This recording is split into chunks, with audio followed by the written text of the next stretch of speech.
வணக்கம் நண்பர்களே. இன்றைக்கி எங்கள் வீட்டு சமையல் பாருங்கள். சாதம் வடித்து வச்சுருக்கேன். பருப்பு, வெங்காயம், தக்காளி போட்டு நல்லா சீரக மிளகெல்லாம் போட்டு இன்றைக்கி பருப்பு தாளித்து வச்சுருக்கேன். கத்திரிக்காய், வெங்காயம், உருளைக்கிழங்கு நல்லா எல்லாம் போட்டு நல்லா வதக்கி வச்சுருக்கேன். முட்டை குழம்பு பாருங்கள் இன்றைக்கி இந்த ஸ்டைலில். அதே போல் வெங்காயம், தக்காளி எல்லாம் நல்லா வதக்கி தேங்காயெல்லாம் அரைச்சி ஊற்றி இன்றைக்கி முட்டை குழம்பு இந்த ஸ்டைலில் நான் வச்சுருக்கேன். பருப்பு தண்ணியில் இருத்து வடிகட்டி அந்த பருப்பு தண்ணியில் இன்றைக்கி ரசம் வச்சுருக்கேன். ரசம் அதே போல் ஆப்பம் மாவு தோசைக்கல்லில் போட்டு இந்த மாதிரி இங்கே பாருங்கள், தொட்டு பாருங்கள், அப்படியே சாஃப்டாக இருக்குது, ரொம்ப சாஃப்டாக இருக்குது. ஸோ இந்த மாதிரி செஞ்சு வச்சுருக்கேன்.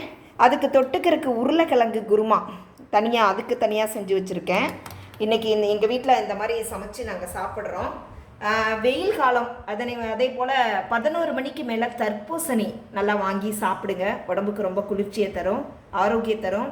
ஏன்னா சீசனுக்கு தகுந்த மாதிரி பழம் வர்றதை நம்ம சாப்பிட்டுட்டா ஒரு வருஷத்துக்கு உடம்பு தாங்கும். ஸோ இந்த மாதிரி அளவோடு சாப்பிட்டு நீங்களும் சமைச்சு அளவோடு சாப்பிட்டு ஆரோக்கியமாக இருங்க. ஓகே, நன்றி நண்பர்களே.